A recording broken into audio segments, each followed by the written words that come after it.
And good morning, Jets fans, and welcome to another episode of Rich Sports Talk. Thank you so much for joining us here today. If you're new to the channel, make sure you bash that subscribe button so you don't miss any of our latest New York Jets content. If you're here during the live chat, make sure that you put the live stream, you put your comments in the live chat. We'll answer your questions. If you're joining us after the live chat, hey, not a problem. Put your questions below. I'll try to answer them in a future video or reach out to you in the chat. I love getting your feedback, what you like to talk about, what your thoughts and opinions are on the New York Jets. There's so much to get into today, but I really appreciate you guys being here with me. And NFL draft is over. Our reaction is also on the channel for both the Giants and the Jets if you'd like to check that out, including what I thought of both teams' drafts. And what I was saying coming out of the draft was very important. I said, look, the Jets have put themselves in a position where this is on Zach Wilson squarely, because you can't say that the Jets haven't put enough pieces around Zach to be successful.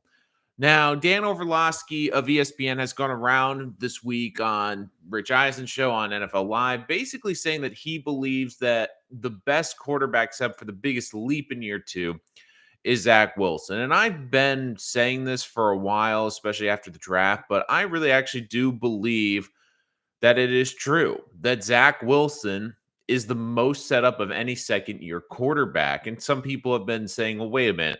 How can you say that? Mac Jones was on a playoff caliber team last year. Trevor Lawrence is a more talented prospect. Justin Fields has more physical gifts, like in terms of his athletic ability. And I've got a lot of pushback on that, but I truly do believe that Zach Wilson not only has the talent, but he has the better team around him in order to grow. And Zach Wilson, say what you want about the Jets. And I know that for a lot of national pundits, it's easy. The Jets have been terrible for a decade. The Jets have been a laughingstock. It's easy for national people just to look at the record and go, oh, the Jets are no good. Oh, Zach Wilson. Oh, the Jets have terrible culture. All this. And like, it drives me nuts when it's like, if you really look, the Jets, the culture has really been changing, especially over the last year and a half, 2 years. And I actually think it's been a really good thing. And people, like, I keep seeing all these polls about Zach Wilson still being terrible about Zach Wilson. Like, they don't think he's going to be a great quarterback next year. And look, the Jets, if Zach Wilson is bad, they're going to have an answer if he's going to be the quarterback or not, whether either way. But I will say this, that if Zach Wilson does hit, it's because the Jets did an unbelievable job around him. Because, like, I looked each second year quarterback, and there's a lot. I mean, we're looking at 6 second-year quarterbacks going to next year, and Zach Wilson is primed of the best of all of them. Because here's a fun little game let's play. There's only one quarterback from Zach Wilson's draft class going into his second season who has the following. Not even personnel, but as the same general manager, head coach, and offensive coordinator going into year two. Now, who is that, I wonder? Which quarterback? Oh, wait a minute. It's Zach Wilson. See, I do think that Joe Douglas has looked at the past and learned valuable lessons. And both New York teams, part of the reason that they are in the mess they are is because they messed up top 10 quarterbacks. When you look at what happened with Sam Darnold, now we've seen him in Carolina, and I think that we're now seeing that Sam Darnold is probably at best a low-end game manager or probably a high-end backup in the NFL. But at the time, after his rookie season, the Jets did something that I think screwed him up, and the Giants also did something with Daniel Jones, which is they had success or they were starting to hit their stride. And I get what the Jets were trying to do. They were trying to get a more offensive head coach, even though it was Adam Gase. Don't even get me started on that. But they were trying, they were believed was that getting an offensive coach would help. But the thing is, going into year two is that's a whole new system for the quarterback to learn, whole new verbiage. All like it takes time. It takes an adjustment. It's hard enough to get your feet wet in the NFL, but also learning a brand new system. Same thing happened with Daniel Jones. They changed the head coach going to year two. Zach doesn't have that. Zach can spend this offseason focused on getting stronger, on his body and his mechanics. And if you look at the pictures of Zach Wilson showing up to camp this year, and you hear what Robert Saleh is saying, calling him that he's gotten beefy, like you can see that Zach one of my criticisms was of Zach, like, look, this offseason, he needs to put on a couple pounds. Like, he needs to put on some armor to protect himself in the NFL because they cannot afford him to go down for an extended period of time. He needs to be able to take some more shots in the NFL. And you look this offseason, he has done an incredible job of really getting his body right, putting on a couple pounds of muscle. Like, he looks like he is thicker, which is a good thing. You want that in an NFL quarterback to absorb the punishment, absorb the shots. And look, Zach really looks good coming into the camp so far.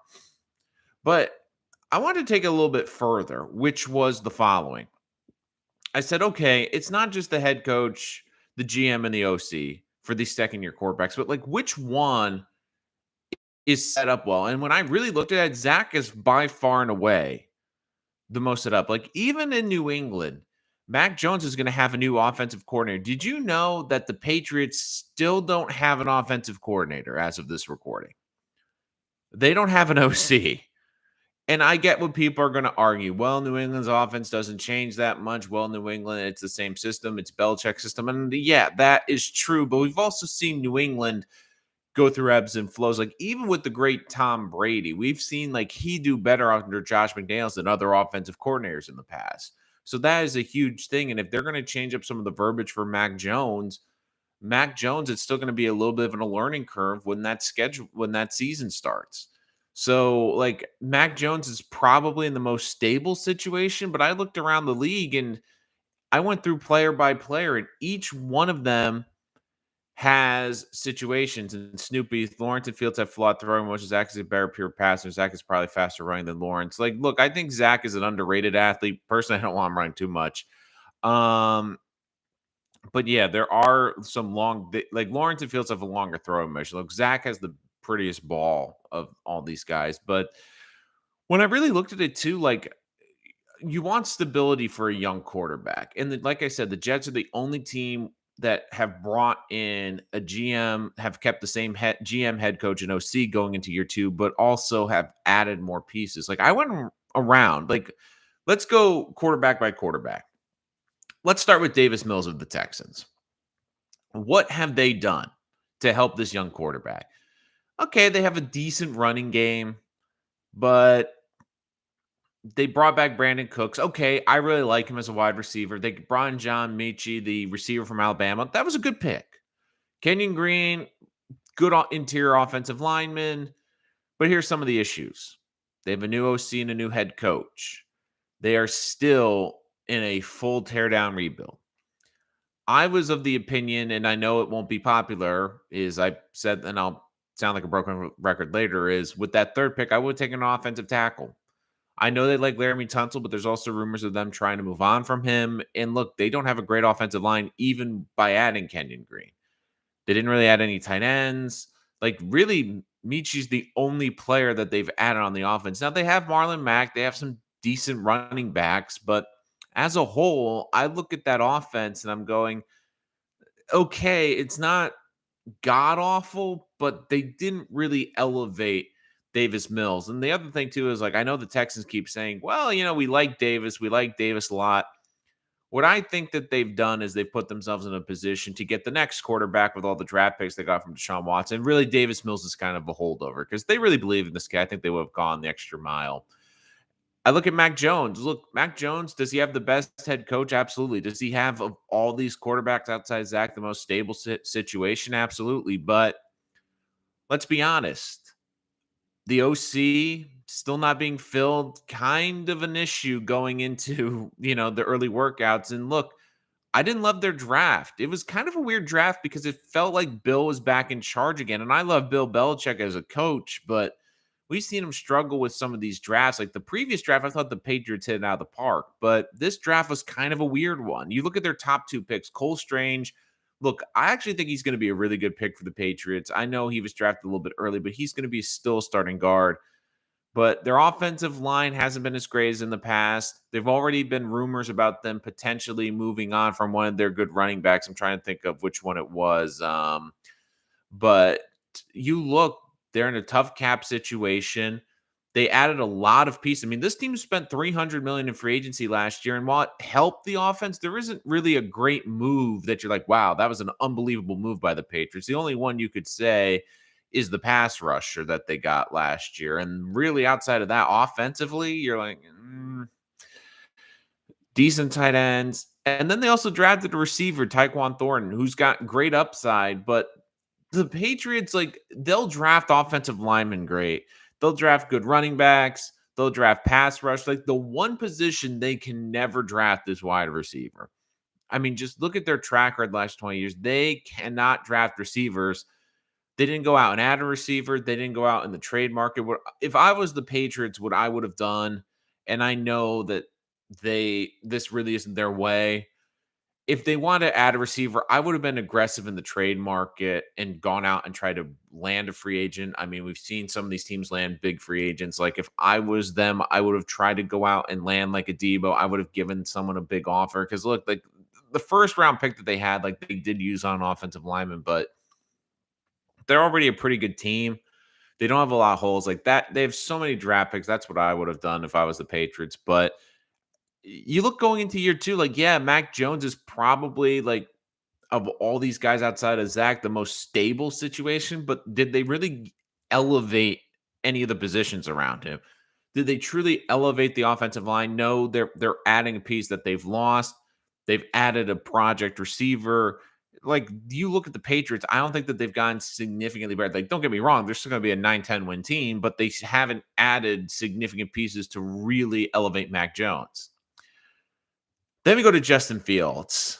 And if you watch my draft recap, you know I basically said that the Bears draft should have just been called negligence. And you look, I understand this franchise is in a full rebuild. I understand they didn't have a first round pick. I understand they didn't have a ton of premium draft capital, but they still had 2 second round picks and a third round pick. And when the Bears were on the clock in both second round picks, I'm like, wow, there's some pretty good receiving prospects out there. No, they went safety and corner. And they drafted a receiver in the third round who I thought was a stretch. They haven't updated the offensive line, which is a mess. And they also brought in, instead of an offensive minded coach to help with what I believe is the most talented like you can seriously make this case that Justin Fields is the most talented quarterback that the Bears have had in 50 years.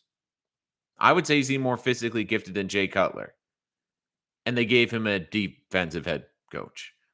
The problem is, I really believe that Justin Fields is going to fail in Chicago. And I feel horrible for him because I do think he has unbelievable talent and upside.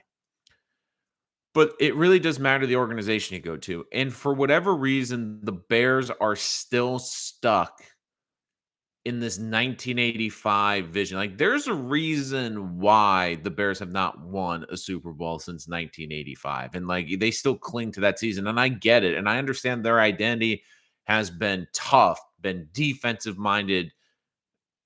But there's a problem. Like, the NFL's evolved rapidly. And you look in the league right now, if you don't have a quarterback, you don't win.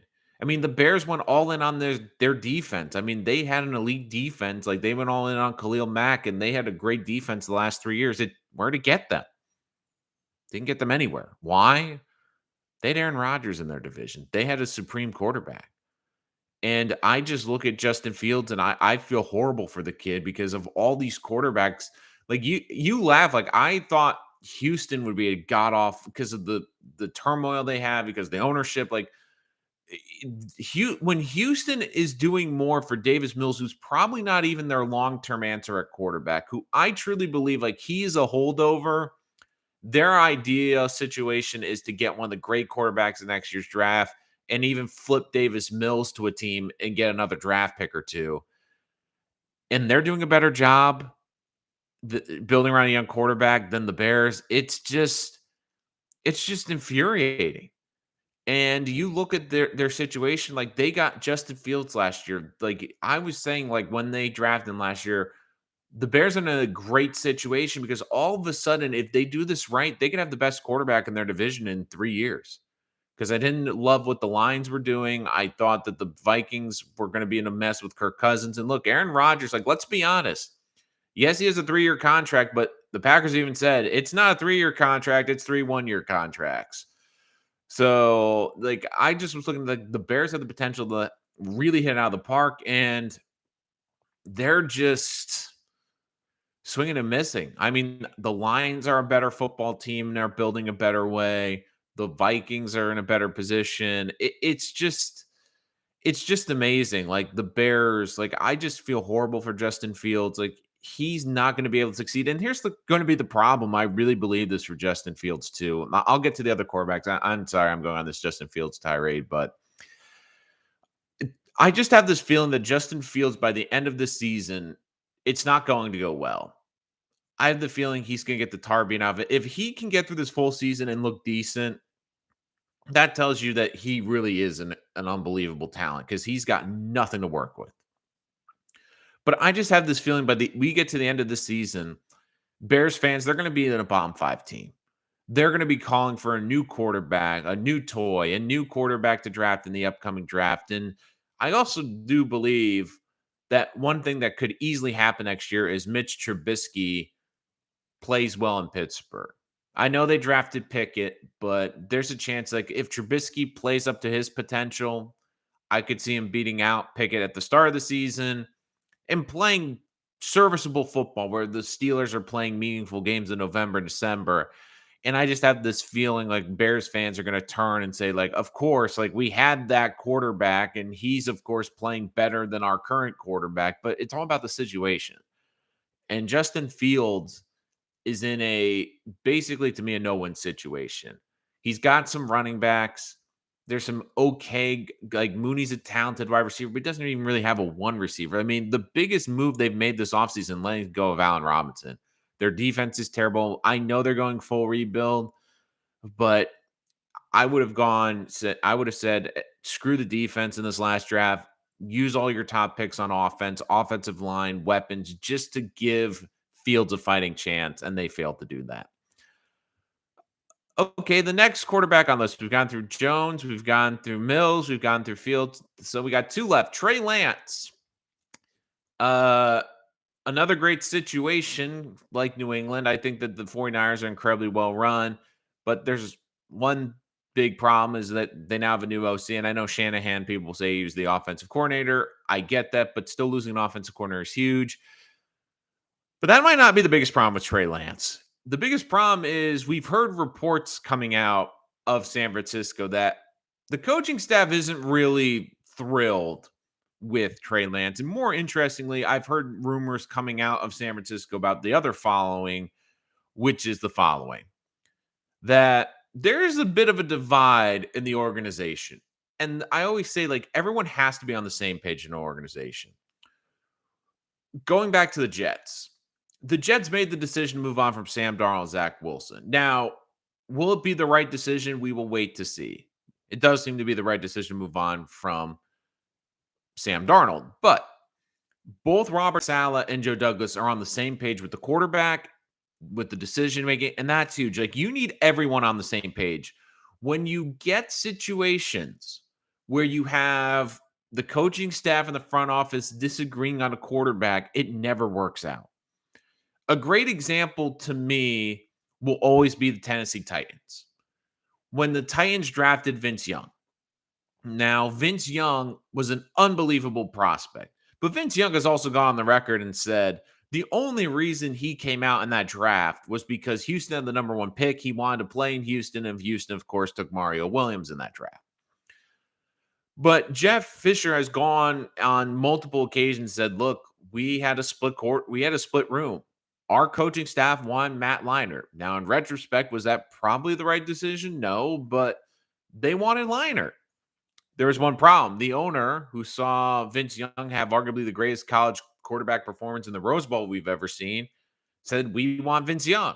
We want him for the tickets. We want him for the headlines. We want him for the amazing publicity he'll bring to the organization. And yeah, it worked for a little bit, but long term, it never really worked. Like, when you have a coaching staff that really is invested in a quarterback or doesn't love the quarterback, it's going to be rough. And we're starting to hear those rumblings out of San Francisco. When the San Francisco 49ers wouldn't release Garoppolo or didn't trade Garoppolo during this frenzy, a part of me was going, yeah, everyone's saying like, oh, there's no suitors and they have an incredibly high asking price. But I kind of was sitting there going, yeah, I also think that there's another thing to this too, where Garoppolo did take this team to the NFC Championship game. Let's not forget that. But do they really love Trey Lance in their draft pick? Because the stories have come out this offseason that Shanahan actually preferred Mac Jones. And you can get a little bit why. He's the type of guy and the quarterback coach that he can elevate quarterbacks. And he probably looked at Mac Jones and said, look, Mac Jones is the most pro ready. Mac Jones is the most accurate quarterback. Yeah, he doesn't have the biggest arm. Yeah, he's not the most athletic, but with my system and with my coaching ability, I can make him into a great, consistent player for us. Whereas with Trey Lance, yeah, the physical gifts are there, the talent is there, but it's going to take a lot of work, and he's not the best quarterback fit for my scheme. But I also see why the scouts took a Sean Lance, bigger, stronger, faster, bigger arm. And when you see what's winning in the NFL today, it's the big skill sets. It's the guys that are the difference makers. It's the guys that are gifted, especially at the quarterback position. And you look right now, I do think there's a big divide in San Francisco. And you look right now, like even if Trey Lance gets the starting position next year and they move on from Garoppolo, yeah, he's probably got the best weapons and offensive coach to play with. He's still got a new OC, so he's still going to be learning a little bit. But there's also now going to be this elephant in the room, especially if he doesn't play well, that they should have gone with Jimmy Garoppolo, that they should have kept Jimmy. And look, Jimmy Garoppolo, like, say what you want about him, but when he's been healthy, let's not forget he's taken the San Francisco 49ers to a Super Bowl and an NFC Championship game. So, yeah, I know he's no one's favorite quarterback, but when he's healthy, he's been pretty freaking good. And then finally, the biggest elephant in the room, Trevor Lawrence.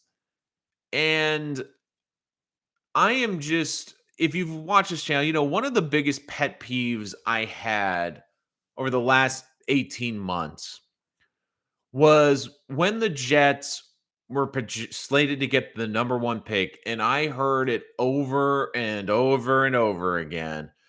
If the Jets get the number one pick, Trevor Lawrence should refuse to play for the Jets. The Jets would ruin Trevor Lawrence. Like, I heard that at nauseum, and it drove me nuts. Because then all of a sudden, I heard when Jacksonville got the number one pick, it was kind of funny because all of a sudden, like, all the talk about Lawrence, like, should go back for his senior year, and all this talk about, oh, Lawrence should, like, not go and play in the NFL for whoever has the number one pick. All of a sudden, that talk got quiet. I didn't hear any of that from the national media. And then, of course, they bring in Urban Meyer, and everyone's like, oh, this is going to be a home run hire. And I even said at the time, like, I don't think this is going to work with Urban. Like, it just doesn't feel right. Like, Urban is a great football coach, but I'm not sure he's going to adapt to the NFL. And oh boy, that was an absolute disaster last year. Now, I give Jacksonville credit for getting Doug Peterson, who I believe is a very good coach, and I was shocked didn't get a head coaching job after getting fired from the Eagles. And I do love him, but for Trevor, it's going to be a new coach, a new OC, and for everyone saying, "Oh, Jacksonville, like they'll do a better job than the Jets." I don't think the Jaguars have done a good job around Trevor Lawrence. I mean, when you have fans dressing up as clowns in the last game of the season, trying to get your GM fired, and the GM, and you look back at this offseason, you can kind of see why Jaguar fans, all 20 of them, wanted a new GM. It was because the moves they made this offseason were head scratchers. So let's start. I'll get to the draft in a second with the Jaguars, but let's start with their offseason. What were the two biggest moves that the Jaguars made this offseason? Well, signing Christian Kirk, which at the time, which has gotten blown out of the water, was the third highest wide receiver contract in the NFL. Now that's been blown away by all the receiver moves afterward. but they were paying Christian Kirk $17 million a year. Christian Kirk at best is a good number two, but they're paying him number one receiver money. But okay, Christian Kirk, Marvin Jones, like, is it the worst receiving group in the world? No. Is it a good receiving car? It's serviceable, in my opinion. Well, what was the other big offseason move? Well, they brought in Brandon Sheriff, the guard from Washington. When he's healthy, he could be a Pro Bowl player. When he's healthy, I mean, he averages like 8 or 9 games a year, and that's one of the reasons I thought Laken Tomlinson was a better move for the Jets because he's a Pro Bowl player, but he's been durable. And then what was the other big offseason move? Well, they franchise tag Robinson, their offensive tackle. Okay, great. No, actually, I apologize. I misspoke. They re-signed him to a 3-year deal for $54 million. But you look at Robinson; he was in the middle of the pack for offensive tackles. Like his PFF grade, he was in the middle. It's like, okay, he's a starter, but he's not a high-end starter. Which brought me to the draft. The Jaguars draft, if you watch me, and I'll get to your comments in a minute, the Jaguars draft infuriated me, especially if I was Trevor Lawrence. I would have been infuriated by this draft. And look, I understand this was not a good year to have the number one pick because there was no like clear number one pass rusher. There was no clear number one player that it was like, okay, by far and away, they're the slam dunk number one pick. I get that was not ideal for the Jaguars. So if I'm being completely honest, yeah, I get that it wasn't an easy draft at the top at the number one pick. And likely they would have traded out if some team would have wanted to trade up with them. But that didn't happen. So we're here where we are. But I was saying if I was Jacksonville, I would have taken Icky at number one or Evan Neal because your success in Jacksonville is going to be based off of Trevor Lawrence. I mean, you got the golden ticket with Trevor Lawrence and you're screwing it up. And I kept saying, like, yeah, I know they franchise tagged their left tackle, but he's an okay tackle. He's not a great tackle. Get a better offensive line because you also have to play for your division. I mean, we're talking about Jacksonville has to play Tennessee twice a year, who has a great defense, and may I remind you, set a record for the most amount of sacks in a playoff game against the Bengals, which I'm amazed somehow did Burrow won, but also wasn't taken out on a stretcher in Tennessee. Then you have to play the Colts, who have one of the top 5 defensive lines in the NFL. And look, the Texans are a rebuilding team, but they always play Jacksonville tough. Like you look like you want to protect your prized asset and Trevor Lawrence from getting the snot being out of him. So I would have taken a tackle number one. And then I was saying, okay, they didn't take a tackle number one. Fine. They didn't go that direction. But okay. They have another first round pick. They have some good third round picks. Like I'm like, you know what? You can get like a weapon, a receiver, or a tight end. You can get an offensive lineman. 27th pick. I'm like, oh wow, they're gonna get a receiver. They're gonna get a high end like wide receiver. Nope, they got Devin Lloyd. They got Luke Fortner, to be honest, who's a pick I really liked out of Kentucky. He'll be a starting guard. I still worry about their tackle situation. But then their other third round pick was funny because I love Chad Muma. He's one of my favorite players in this draft, but they already drafted a linebacker in the first round, Devin Lloyd. So in the first 2 days of the draft, instead of helping your young quarterback, you drafted a defensive end and 2 linebackers. Okay. I know you have James Robinson and you have a decent run game, but if I was Jacksonville, 3 of your first 4 picks should have been either O-line, wide receiver, or tight end. And unfortunately, you just look at the way they've handled it, it's been bad. Like, look at what the Jets have added, not just in the first 2 years, just this one off season for Zach Wilson. They've added Garrett Wilson, who many people believe is the number 1 receiver and the most pro-ready wide receiver in the entire NFL draft. They added a Pro Bowl guard in Laken Tomlinson to help shore up the offensive line. They added Breece Hall, who many consider to be the number one running back in the entire NFL draft. And yes, you can argue that yes, they're rookies, yes, they're young, but the Jets went out of their way to make sure that they added playmakers. And then, oh, by the way, they signed two big tight ends. They drafted a third tight end in the draft. Like this team went all in on getting pieces for their young quarterback. Where you look at these other teams, like if let me ask you this: if you were any of the quarterbacks in last year's draft going into year two, outside of the exception of probably Mac Jones because it worked out great in New England, and I was to say you could stay with your team or pick the Jets. I think most of them would pick the Jets or all of them because you look at the weapons, the system that they've created, and everything that they've added to this team. But let's get to your questions. I see the chat's lighting up. Snoopy, Bears went full Jets, Mac in the draft. Bill Belichick's losing his mind drafting small school players. San Francisco don't believe in Lance Trent. Balky don't know what he's doing.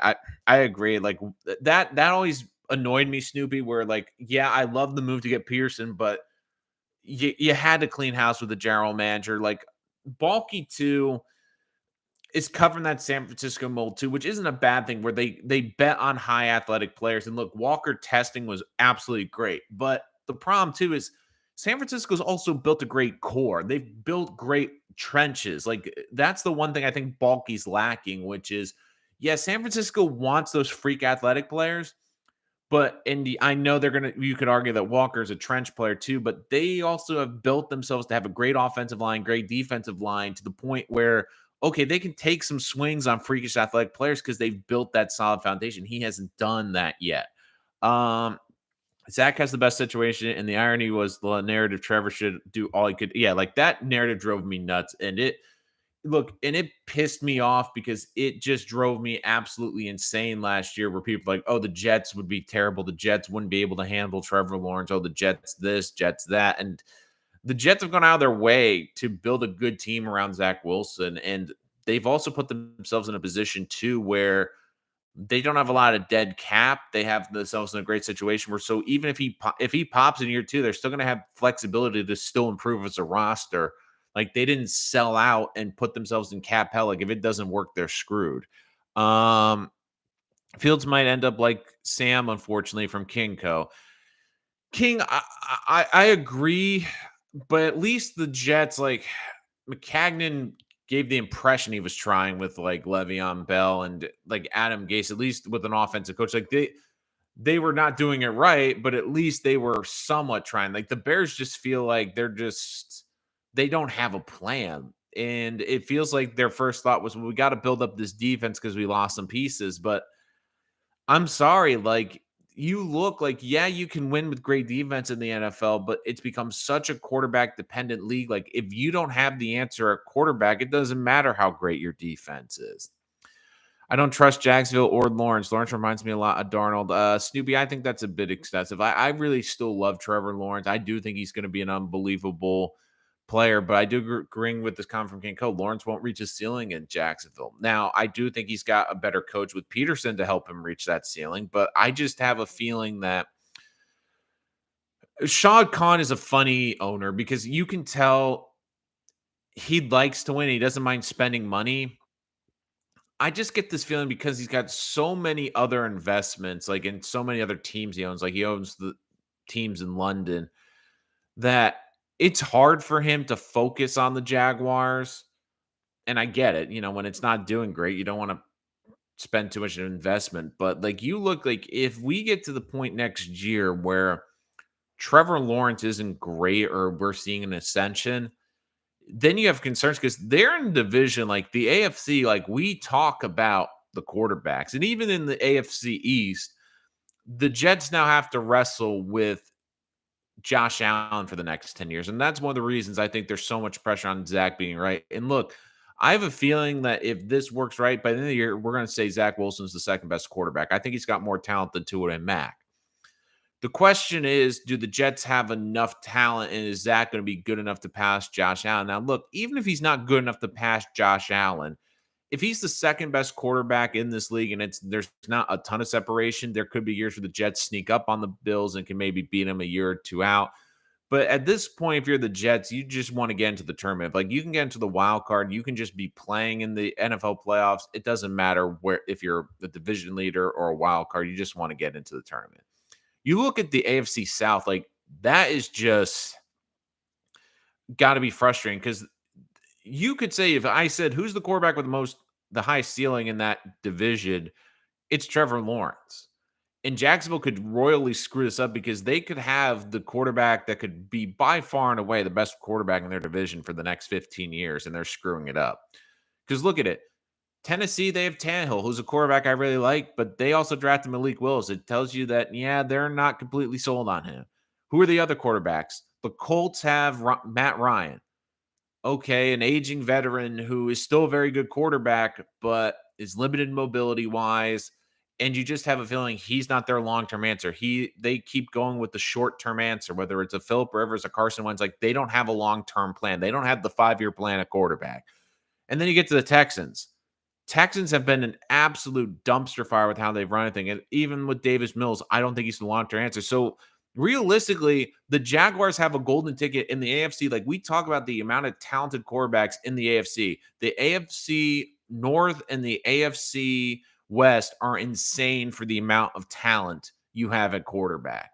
Like we're talking about Pittsburgh. Like I mentioned Mitch Trubisky and Kenny Pickett. Yeah, they drafted those guys, but they are by far and away the fourth best team with the quarterback in that division. Jaguars look worse. Jaguars are more realistic to ruin QB for the Jets. Agree with that. Justice for George at King. His processing is very lagging. He didn't improve much after his freshman year. If you add that with his football isn't everything, quote, I have serious questions about him. There isn't any Hall of Fame level player that didn't love the sport they played in. I kind of disagree with that, Snoopy. His temperament reminds me a lot of Andrew Luck, which is they do, I think, really care about football and like football, but I don't think football is everything to him. And look, that will also be an interesting debate too, because like you looked at what happened with Andrew Luck, like the Colts got into unfortunately the habit where like, yeah, Luck will carry us, Luck will do this. Like we don't have to do as much around Andrew Luck. And I just get the feeling that Jacksonville's kind of doing the same thing with Trevor Lawrence. And maybe Lawrence is eventually good enough to carry a horrible roster, a horrible front office, and just hold them up. But it takes a toll. I mean, Andrew Luck will be a great mystery in the NFL because since the Colts, it's funny, the Colts did everything right once Luck left. They built up a great offensive line. They built up a great defensive line. Like you put Andrew Luck on that team right now, they're probably a Super Bowl contender. But unfortunately, it was too late for the Colts. When they realized, oh, we actually need to put some pieces around Andrew Luck, he was on the way out. And I get it. Like people killed Andrew Luck for retiring early, but the abuse he took physically, I completely get. And look, it's not just physical, it's emotionally draining when you have to carry everything on your shoulders. When you have to do everything. Like I always look at you look at the great players that retired early, what do a lot of them have in common? A lot of them had to carry bad franchises and it was a burden. Like people always say like, "Well, why did Barry Sanders retire early?" It's because the Lions didn't do anything around. They didn't get him a great quarterback. Like they basically rode Barry and basically said, "Hey, Barry, carry our god awful team." And it got to the point where he even said, "Like, look, I just didn't have the love of football anymore. It gets draining." And I do wonder if Trevor's going to be one of those people where it's like, is it going to be so draining in Jacksonville that they're not doing enough around him that look, he loves football, but there's other options outside of football. Luck wasn't the best QB from that draft, though. I'm from that draft. Who's yeah, Russell Wilson in that draft. Well, in terms of longevity, Snoopy, yeah, I would say though, if you were to give Andrew Luck, if Andrew Luck was still playing, it would be a great debate compared to Russell Wilson. Wilson's going to blow him out of the water in terms of stats, obviously, because he's going to have the longevity argument too. But I mean, Andrew Luck also took a bad Colts team to the AFC Championship game. Like, you look at the roster he carried the first 3 years of his career to the AFC Championship game. Like, that was a bottom 4 roster in the NFL. Like, I've never seen a quarterback take a team that was that badly talented. Stafford carried the lines. Yeah, and you could see, like, it was weighing on him, and he finally asked for a trade. And you look what happened. Like, he goes to a team that has support for him, and all of a sudden, he's great. And it's unfortunate for Stafford because I think at the end of the day, Stafford is going to be it'll be interesting with Stafford. I don't think he's going to get into the Hall of Fame, but you look at what he did with the Rams for one season.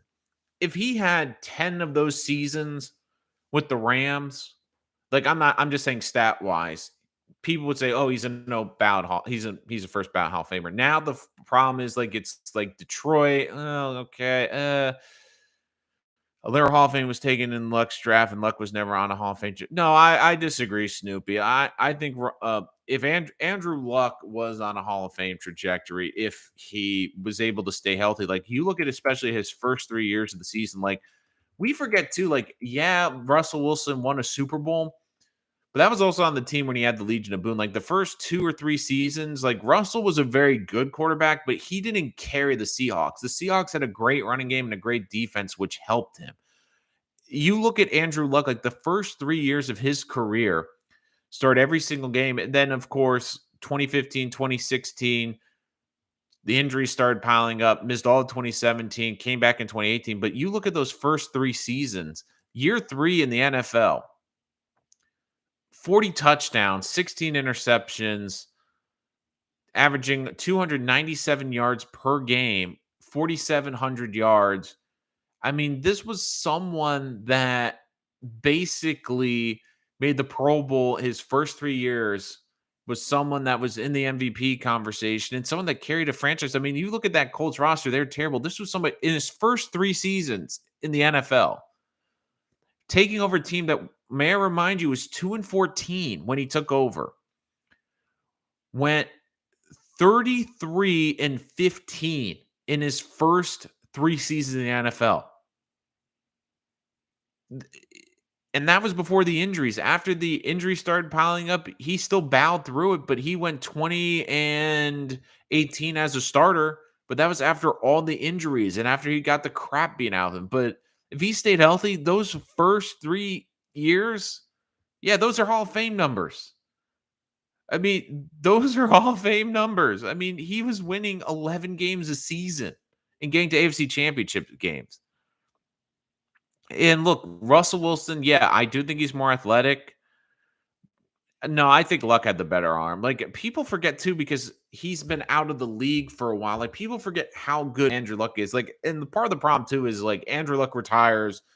Then you have like Deshaun Watson, Patrick Mahomes, like Josh Allen. Like we've had insane talented quarterbacks come into the league since his retirement, which I think is put a lot of people like, and Andrew Luck too, like, let's be honest, he's gone away from football. He hasn't really gone into the booth. He hasn't gone into broadcasting. So he hasn't really been in the public NFL eye as much as some of these other quarterbacks. Like Tony Romo is still in the NFL eye because he became the announcer for NBC or no, CBS, sorry. But you look with Luck, he kind of just disappeared.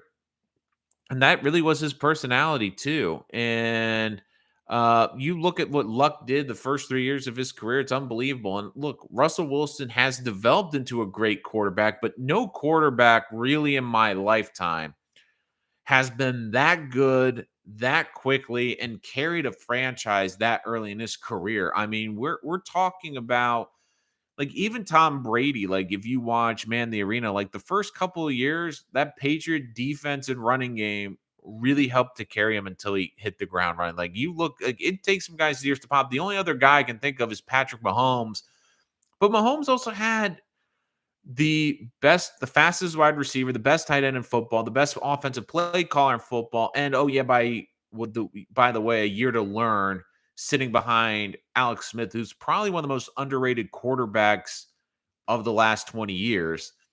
Andrew Luck, day one, 11-5, 11-5, 11-5, made the playoffs 3 straight years, and made it to the AFC Championship game by the age of 25. Like, if I was to say after that AFC Championship game, where Luck threw 40 touchdowns that season, where Luck had taken that Ross AFC Championship game, and I had said, look, if you had to put money on this guy being one of the all-time greats or being a Hall of Fame quarterback, you guys would have taken that bet in a heartbeat. Said, like, this kid's got a little bit of everything. And look, I get it. A lot of it's recency bias because let's not forget Andrew Luck retired in 2018. It's been 3-4 years. And what's also helped to have people forget about how great he was is how many good young quarterbacks have come into the league? How many good and talented, like the Josh Allens have come into the league, the Patrick Mahomes, the Deshaun Watsons. I mean, there's been a lot of talented quarterbacks.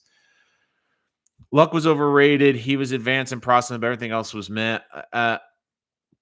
Look, I just still feel like, look, LA and Aikman got beat up too. Yeah, and there's like Aikman's career was also a lot short too. And Aikman also had Emmett Smith, a Hall of Fame running back, and who set the single season rushing record. Michael Irvin. I mean, uh, Aikman had a Hall of Fame coach, a Hall of Fame receiver, a Hall of Fame running back, Hall of Fame offensive lineman, even like elite defensive talent. I mean, that Colts team that he took to the postseason. Like, I love how we went from the Jets to talk about Andrew Luck. Uh, and about Zach Wilson's, man, we took a little bit of a detour. We're talking about Andrew Luck's second season, but third season. But yeah, it's just crazy to think like about that Indianapolis team. I mean, like, so that Indianapolis team, like everyone's talking about, so okay, everyone's saying like, oh, well, Aikman got beat up. Aikman didn't have to. This was Andrew Luck's roster. His number one running back that year, 2014, when he took a team to the AFC Championship game. Do you know what his number one running back was? Trent Richardson. Trent Richardson had 500 yards that season rushing. Indianapolis running backs combined had just over 1,100 yards and 6 total touchdowns the entire season. So, okay, not exactly great. Who was his best receiver? Oh, T.Y. Hilton and an old Reggie Wayne. Tight end Kobe Fleener, Hakeem Nicks, Dwayne Allen. I mean, the most notable player from that team is probably Pat McAfee. That's probably the most notable player on that entire team. So like you keep telling me like, oh, like do you look at all the guys that Elway's had, all these great players, like look at the roster Andrew Luck had when he threw 40 touchdowns. He had no running game. He had T.Y. Hilton who had his best year as a pro. And then he had like Reggie Wayne, who I think was like 34, 35 at the time. Jesus, man. Oh my God. Luck had better weapons than Sam ever had. Yeah, well, if Le'Veon Bell actually played, like he probably had a better running game, but that's not a horrible thing. Luck had decent tight ends, receivers. Barrett. That's what Coley Flair has. Decent player. Luck made T.Y. Hilton. Compared to Luck had an all-star team. Man, like I get Sam didn't have a good team, but that Colt team really wasn't much better. But and like you just look at the difference. Like, yeah, like Sam could barely win games with that team. Luck took that roster to the AFC freaking championship game. I mean, good Lord. Oh my. Jeez. Oh, yeah. And it also didn't help too. He had the league's 20th defense too that year for Andrew Luck. Like it's not like he had an elite defense. Oh my God. But no, Reggie Wayne was still decent. You can make the case that yeah, that roster was better than the Jets roster, but it wasn't like, oh my God, wow, this roster's a bunch of world beaters. So, but so but no, it was incredible. But I remember this team. I watched them closely. No, I get it.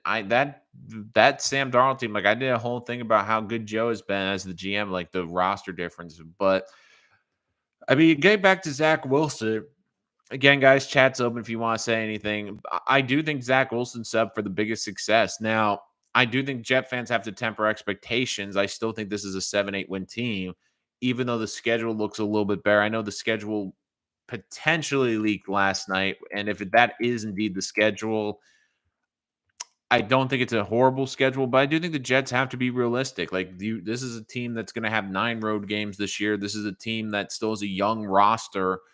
I still think like if this team wins 7 games, but they're competing in late November, early December, and Zach Wilson looks good, you'll take that any year. So I just think that this is going to be an interesting year, but I do think Zach's the best because he's got the most stable organization. Even the Patriots are changing OCs, which is a big thing for a young quarterback like Mac Jones. You've also looked too, like the Jets have added a great running game. I think that there's going to be a lot less pressure off of Zach Wilson because I really truly believe the Jets want to run the football. They want to not only run it, but run it a lot. Like they want to get ahead early. And maybe the Jets will look to utilize that. Maybe they'll try to hit a couple big plays early in the game. If the Jets can somehow jump in front, they have a running game to control the clock, and they have a great defense with pass rushers galore now that they want to get after the quarterback.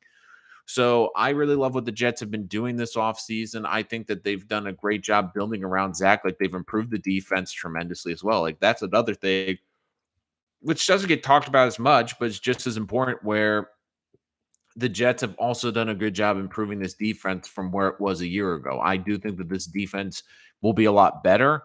They'll be in closer games, and that's really going to help this franchise going forward. And the big news, of course, yes, they saw Gardner getting the number one. So I know a lot of Jet fans have probably already put in their order for the number one Sauce Gardner jersey.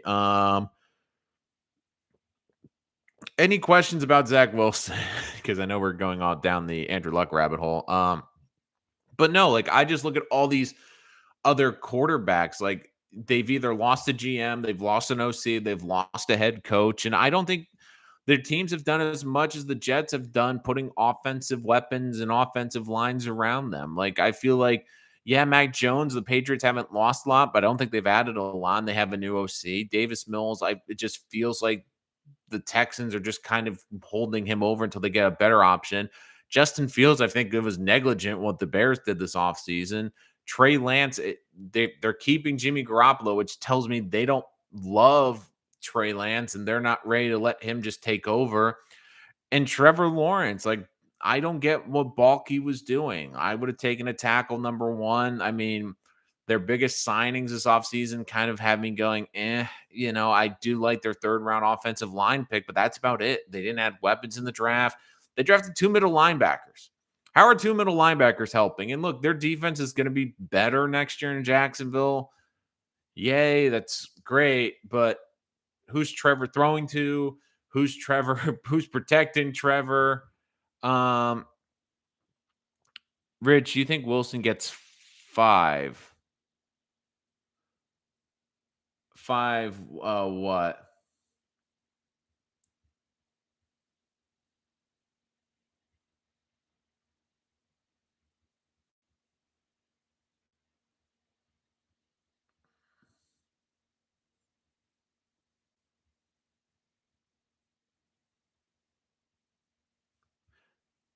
5 what? His number from college and high school. No, I think